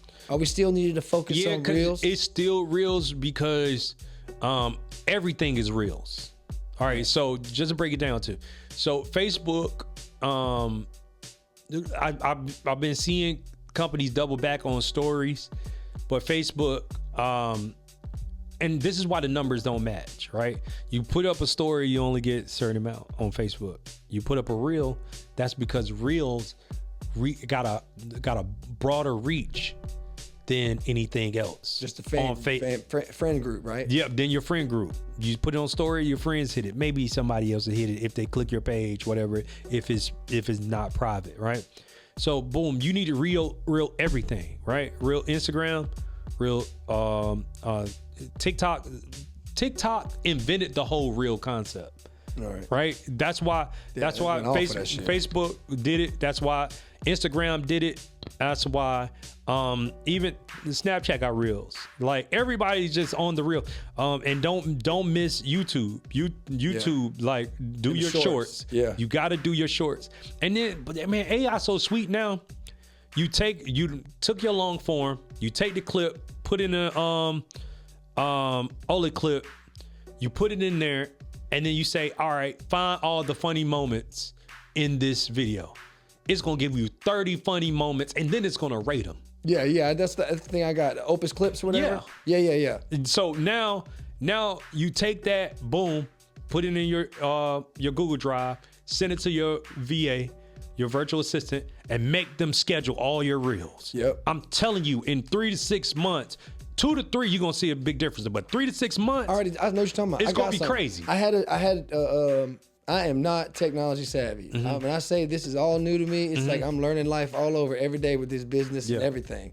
But I had everything set up, no linkage to social media.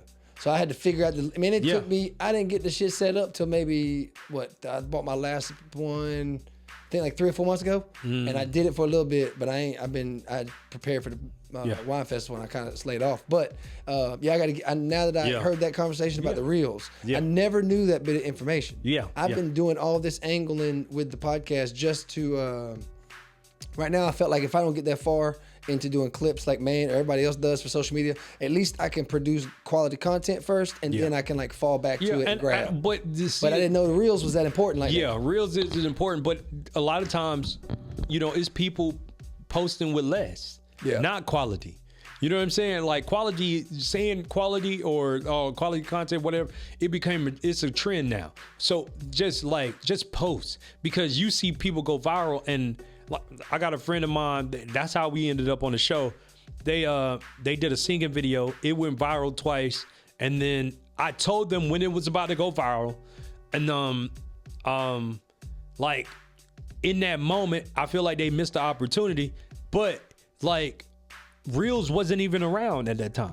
You know what I'm saying? It was just a video being shared on Facebook, and this was when viral was a thing, or it was new. So I just think the more you post, the more you put out content, because it's a content war. Everybody's fighting for space. That's what it is, or attention, right? The more you put out content, the more opportunity you get, right? I got several videos. I'll repurpose content all the time. To be real, and this is like a trade secret, I have not put out any new videos, maybe like how I was doing it consistent. I was doing videos, I was doing like 10, 15 new videos a week. In the last 2 years, I haven't done just repurposing. There's one video that I got on my Instagram. It hit over 500,000 3 different times. And I couldn't get the meal. I was like, oh man, I know I can get. But you see the impact is coming. Right. So the thing is, it's not about what you think is about. You just gotta post. Yeah. Right. Erase all the anxiety behind posting.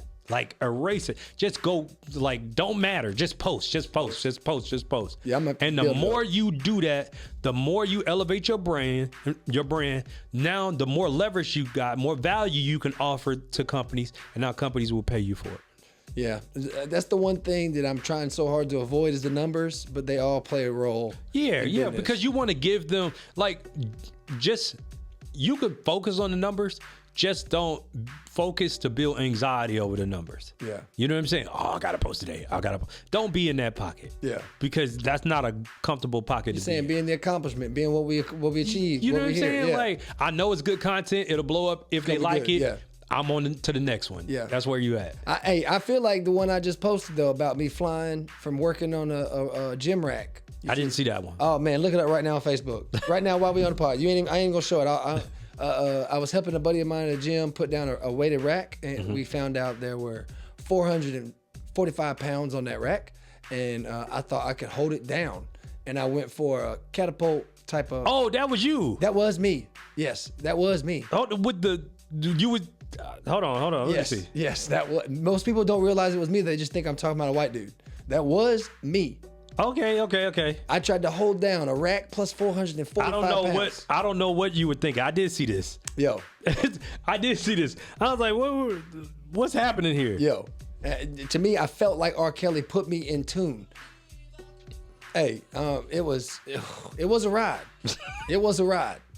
And it scared the shit out of me too, because at first, you could have hurt yourself for sure. well, it like picked me up like a seesaw. Yeah, so it didn't did like pick you hurt up. me, but it definitely put some pressure on. I think I saw it twice. I saw it pop up, but Yeah, I went to work and people was like, "What? Who was that?" I was like, "Me, motherfucker." Yeah. He's like, "You okay?" Yeah, I'm all right, but goddamn, yeah, you have some sympathy for it. I guess I don't know. Maybe it's the angle. People didn't know it was. It's just security camera angle. Yeah, it's all good. So I wasn't trying to. I don't. Like I say, it's so weird, man. I think that that's the one thing I hope to my daughter sees and my kids see from this is like, yes, the world we live in is attention based. Yeah. But if you're meant to get attention, you'll get attention. Yeah. And I think your, like you say, impact to me and a lot of my insecurities start from comedy.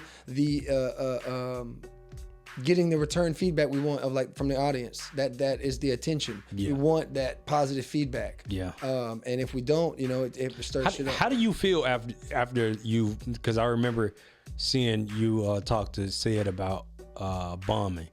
Have you ever bombed? A lot. How do you feel after bombing? Good and bad. There's always, it's always, for people with ADHD and people, like you said earlier, people think like 7,000 thoughts a day or whatnot. Yeah. I promise you I topped that by 100,000. Okay. Promise. Okay. So like the hard part is telling my story on stage like we've discussed, but then once you get to where, the good thing about me is I don't stop. Yeah. I don't mind fucking bombing. I have no problem telling motherfucker I can't read. I got no problem. But how do you feel afterwards? But that's after the fact is, all right, motherfucker, we still on the goddamn rodeo. Well, I mean, do you take it in as like, damn? On the rides like, back do you criticize stretches. yourself? Always. Yeah, always, because I'm still... All right, so the first goal as a comedian is to obtain 5 minutes. That's legit. That's what that means. As in, like, you don't get to change. You need to know these jokes are going to work, and they going... So that's the hard part. But then you go from that to like figuring out your voice, then how you add on to stuff. So a lot of people go past this and like, oh yeah, I can do 10 minutes because you talk to a crowd. But you got to really focus on in my brain, it's about doing a job. It's not about having fun.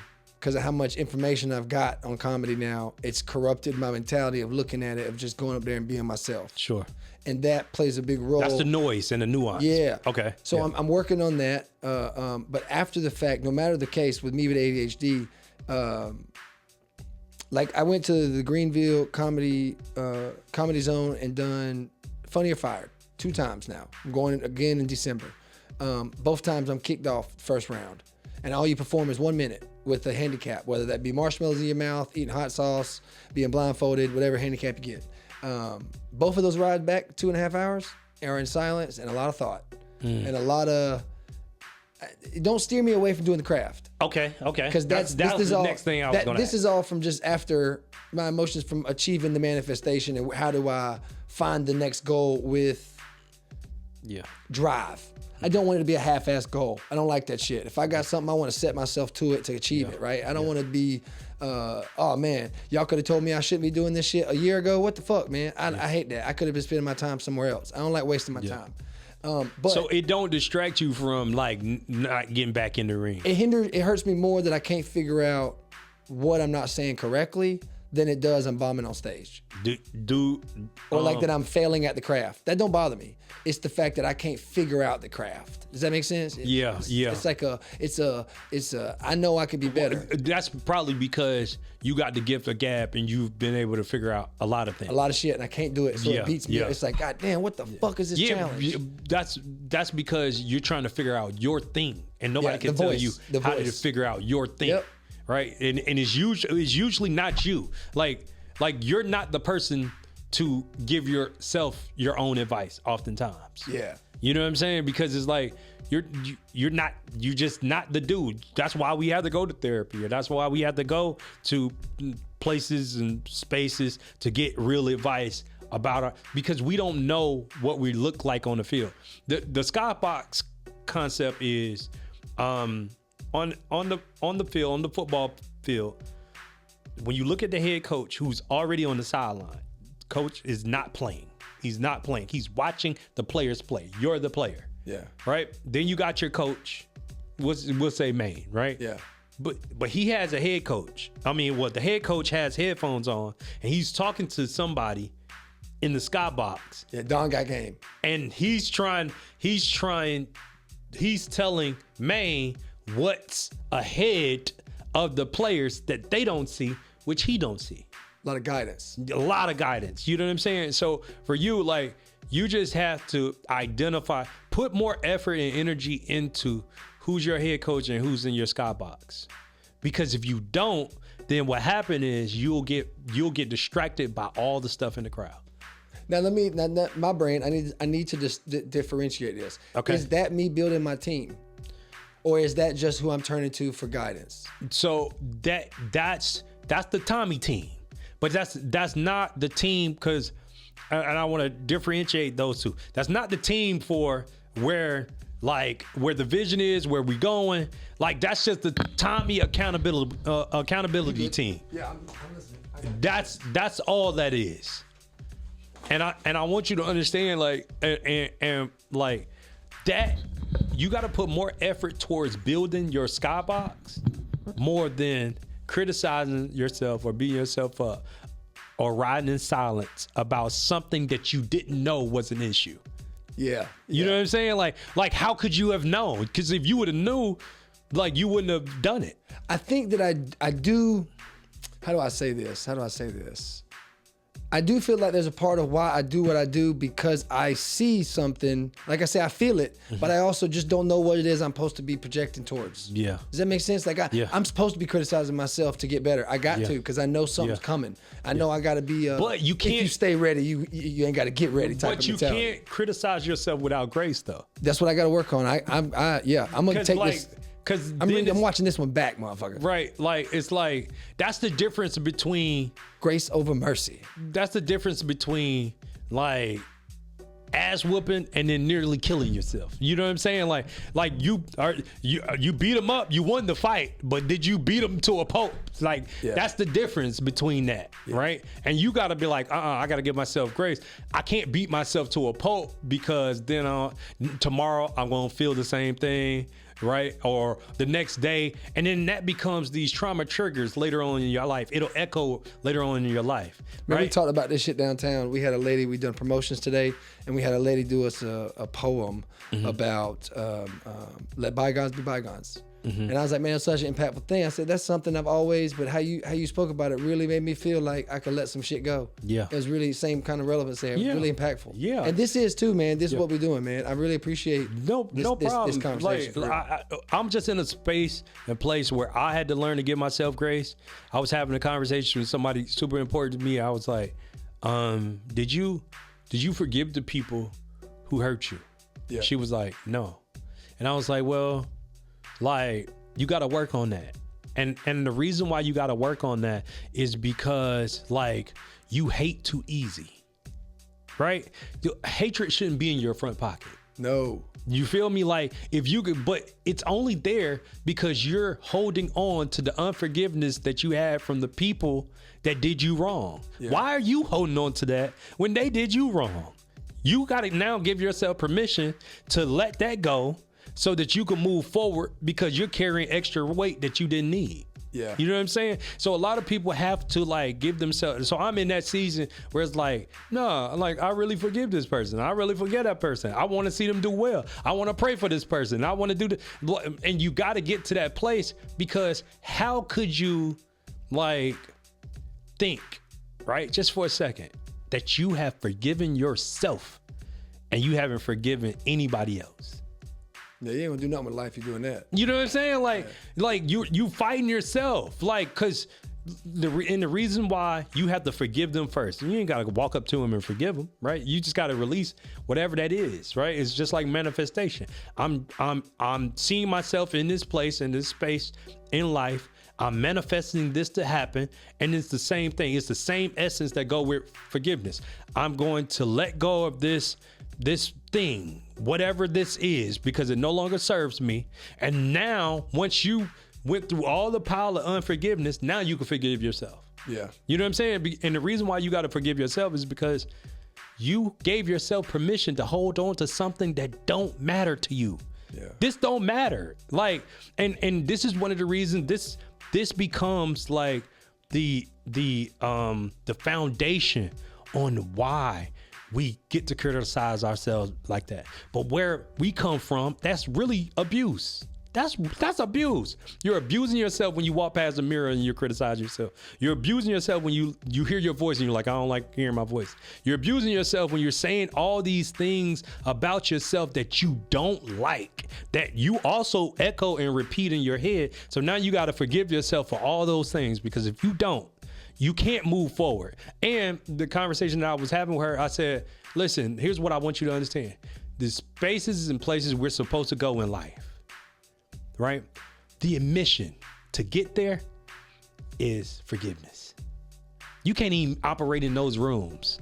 Like, how you gonna be in the place? It's a good point. You feel me? How you gonna be in that room and you can't even pay the admission? You can't. You won't even get there. So not only are you hindering yourself, you're hindering somebody else, because you're the guide or you're the head coach or you're somebody's skybox. You can't get there. So you just got to realize, I need to forgive myself. I need to forgive these people. I need to move on.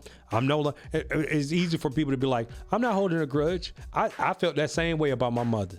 My mother left me at 6, and I'm still dealing with abandonment issues. Me too. I feel that's a hard thing to deal with. And to this day, like, I'm not saying, it's my mother's fault, but because it has now encoded itself in my DNA, now I got to go back and rework and turn that light switch off. Can I ask you a question? I'll just give you context. Mm-hmm. I still had a stepdad around, but my biological father left, called back home to get me for the summer to work when I was like 13. Okay.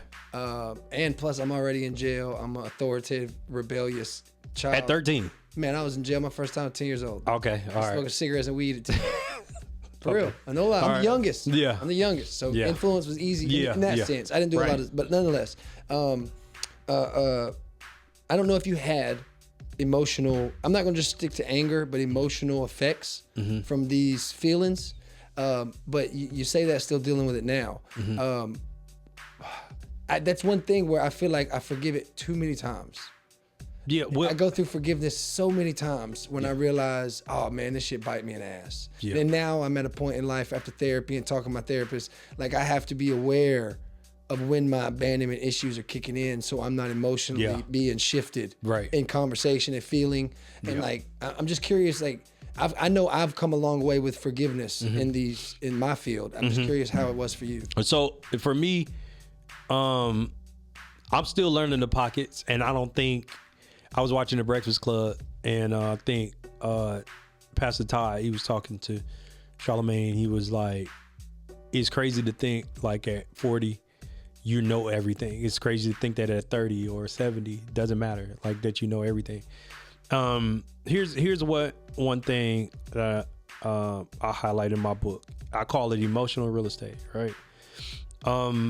What happens is, like, those people in your case, right? In my case too, but I kind of like got rid of those, and I'll show you what I mean. What happens is when you got somebody that you really care about, right?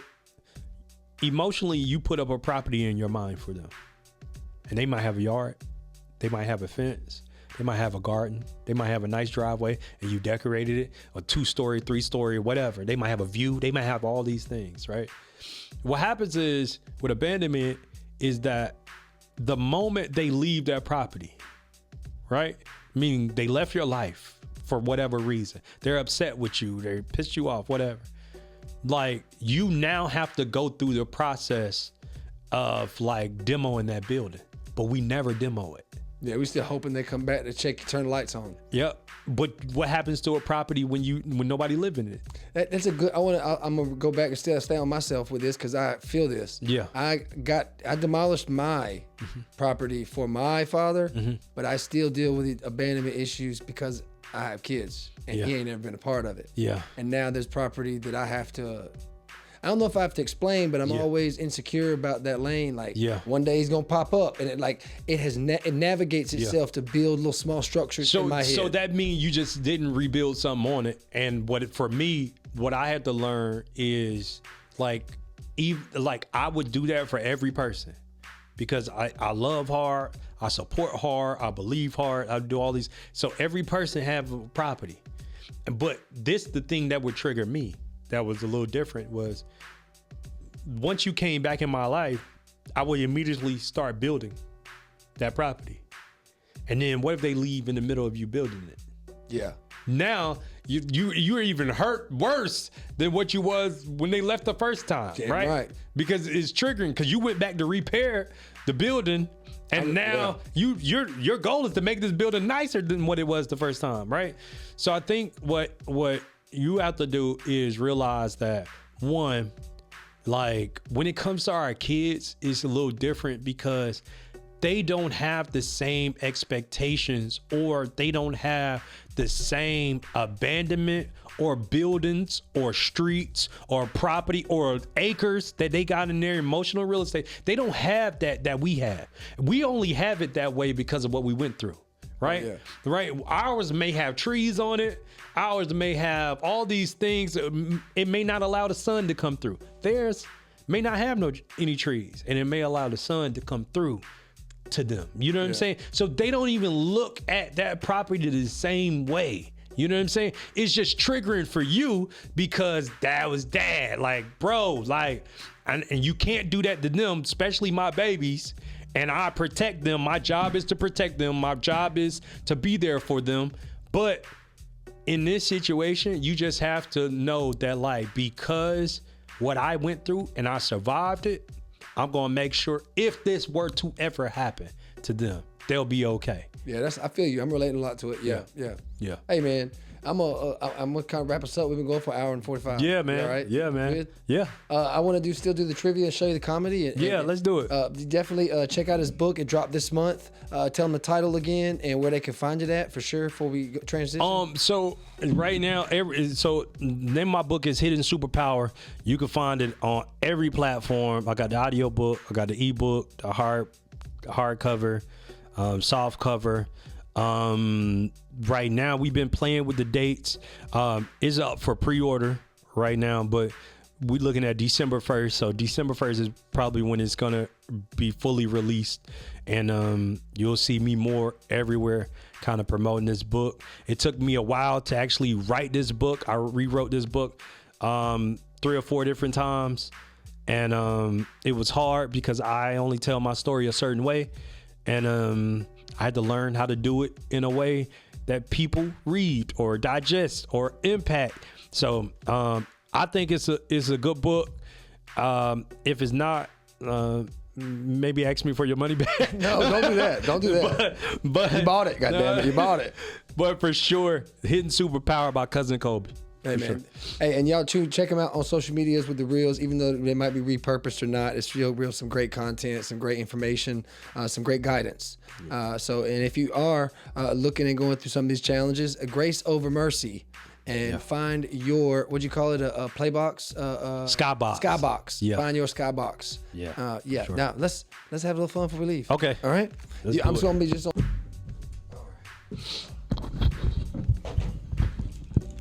All right. It's gonna turn off our music though. All right. You good with any trivia? I mean, it's general knowledge, so it ain't gotta be. I'm semi good. Let's see. All right. None of this shit I'ma know. I'm a GED for real. Okay. All right. What country has the longest coastline in the world? What country?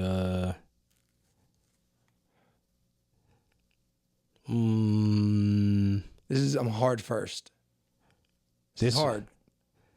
All right. I'm gonna say I don't know. Not continent, country. Yeah, first thing I was thinking continent. Like I had to reread it. Yeah. But I don't know why I want to say Brazil.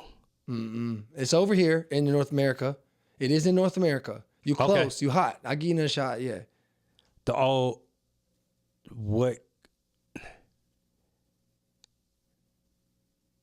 Longest coastline.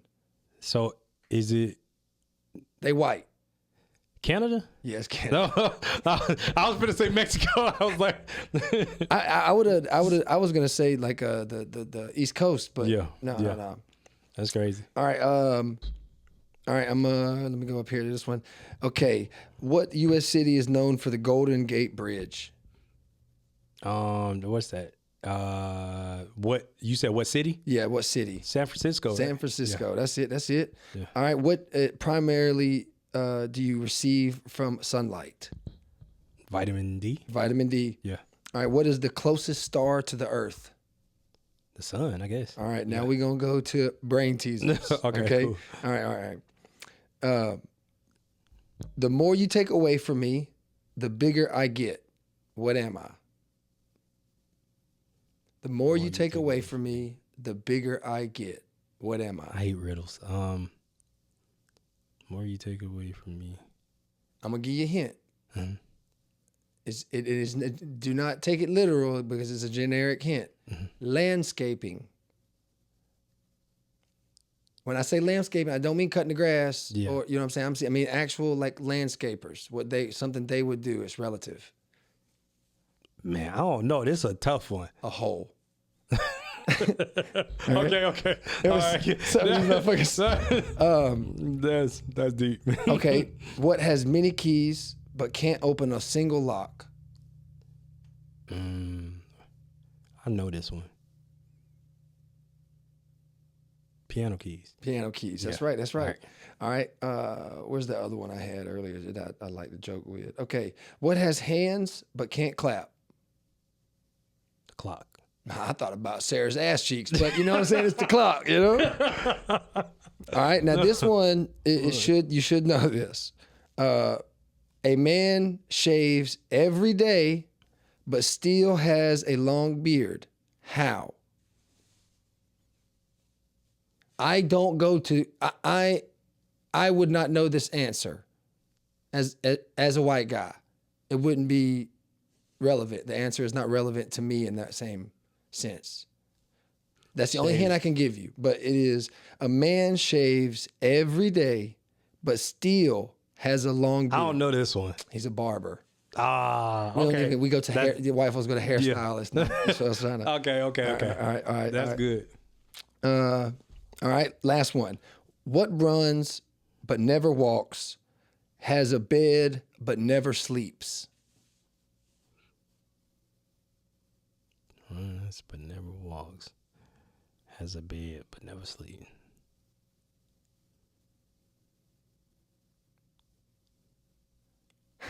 I'm so using these are gonna be good for the show. I don't know. A river. I'm leaving. I got that's the last one because I won't be pouring. Yeah. You know what I'm saying? We're doing a little water reference. Yeah. Okay. Yeah. All right. I'm gonna show you my little comedy so you get a little taste. All right. All right, man. Now this is the better end, so don't take it. I do not mind bombing. Bet. No, that was a good one though. Oh, it's gonna fuck up because I'll let it sit. All right. Well, I'll do it on the computer. Oh no, it's working. Oh fuck. I'm doing it there. I gotta go back. That way you can see it well. All right. I got 6. I got the GED, but he got the TISM, so I understand. Are you autistic? Yeah. You are? What level? Mildly.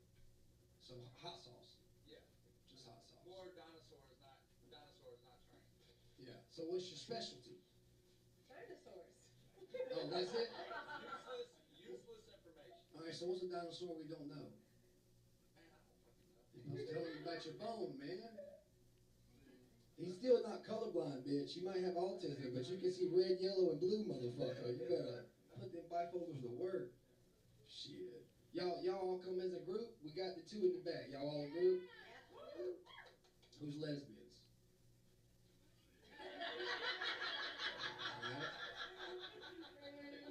Very little have I had moments like this on stage. Yeah. Hey, I need some wishes. Y'all know any bitches named Helga? Huh? Y'all This is improv, pretty much, right? Yeah, none of it's concrete written down jokes. I would call it ad-libbing. Okay. I'm just in the moment. I love that pussy, all right? That motherfucker is fine dining in my mind, you know? I wore that bitch out at the shower after work today, goddammit. Shit. I got about a new one, though. Mine's got a little split in it, you know? It looks like after a baby was born.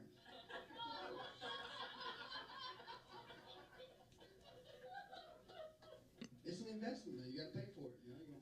But now they got full bodies, though. That makes me feel like I'm gonna lose my dick. You know, one fall off the bed and that bitch jaw shut. It's over with. God damn. You just wanted just to suck on one nut? That's even worse. See, I don't talk on a podcast like I tell my comedy side. But I mean, it's still you. Like, I think one thing that I always remember is like different people are different around different people and in different situations. Yeah. But that makes up a person, you know? No wonder my back only turns brown and my front stays white. I don't understand it neither. Bro. See, this is me being vulnerable. I never said this stuff before on stage. Like most white folks, when they get circumcised, from what I understand, they still got white dicks. Well, I got brown and white, so and my back only turns brown and my front always stays white. So I figured I was white and Mexican. But I ain't never said none of that to nobody before, and it works. But I don't. But that's why I have these. I got to figure out how to figure this shit out, because when I'm just in, like I'm doing this or just in the moment, I'm different. I really was special, man. Don't feel bad about the tism. I can't read, motherfucker. I was in a special class for real, and it was the favorite class, because when you go to get taught how to read, they put the titties over your shoulder. Yeah, about Bertha. Yeah, it was great. He did. We kicked him off the bookshelf, man, and he caught half his nose, and it took a nostril off. We called that bitch half of Michael Jackson forever. All right, y'all. Thank y'all. Yeah, just a little cut clip. Nothing serious. I think, man, that's the only thing you need, though, is like, you just got to master storytelling. Yeah, I know. I'm working. That's it. But like, you have so many pockets in there to fall into. Even when, like, so one, when you started talking about the tism. Oh, tism, yeah. Like, nobody could relate but you and that guy. So I think that there's ways I've been giving advice on comedy where you got brothers. I got a gay brother. I got an autistic brother. I got twin brothers that got heroin problems. I got an older brother who's drunk. I got a younger brother that's DUI, younger brother with autistic and a cop, and there's me. So, or no, that's cut one. And me, I'm the sixth. I said two twice then. Anyhow, I'm trying to figure out how to string the story together where I can tell my jokes about certain subjects along telling really about the story of my brothers. Because the moment I start talking about my fat mama, it works sometimes, but not always. It's not. Yeah, because I think it's like storytelling though. It's just, that's all it is. Because you was like in the ADH, or the ADD pocket or the TISM pocket, when you could have dialed in there, made it relatable, and then had a joke on the end or find a way there, right? Yeah. When you went to the lesbian part, you could have found, if you had a lesbian joke, you could have made a lesbian joke in that place, because he even helped when he said that, I told you they were gypsies. They started laughing, and then it was like, I should have connected the autism dude, two of them, because they be trying to get. Because that's what y'all are. Y'all are storytellers, and y'all connect the dots. Yeah. That's all y'all do. But it's connect the dots. And the crazy thing is, though, is like I say this in honesty. Mm-hmm. I'm only realizing this lane right now after 4 years in. Yeah. I'm not. I haven't got the. I didn't get the experience. But that means now you're in your pocket now. Yeah, I'm figuring it out. Yeah, you're in your pocket now, cause like I'm telling you, like when Malcolm Gladwell talked about 10,000 hours, I don't know. Maine was talking about 10,000 hours. He didn't say how long the 10,000 hours is going to take. Yeah, you could do a 10,000 hour in a year. You know what I'm saying? Like, it's just consistently doing your craft, whatever it is. Walking your path. That's it. And I think like. The only thing, because you already funny, you just need to put more focus on the storytelling. Everything gonna come together. Well, I liked how we started the podcast off. The two questions: what impact to leave, and how to make it impactful or quote unquote relatable. Yeah. And I think that is one of the things I gotta continue to work on. I think that's gonna help me with my storytelling. I'm gonna tell you what helped me with speaking. Like my brother told me years ago, he was like, "Bro, get 3 stories together." And just start there. And I was like, I'm not doing that. Like, I'm gifted, so I can just do this thing. And then, because we done this, because I ain't gonna turn that back up. I gotta do something for me. Okay, you keep talking though. And then what I did was I was like, I actually went and did the 3 stories. Yeah. Probably 3 years later after he said it, and it worked. Yeah. That's what I'm doing, man. I'm trying to figure out my 2 minutes for comedy. And I'm figuring out this shit good, man. Yeah. But look, man, I really appreciate your time for real, man. For real. I'm giving you a hug. I appreciate the conversation. Man, it was love, man. Hey, man, until next time, peace. Peace. That's what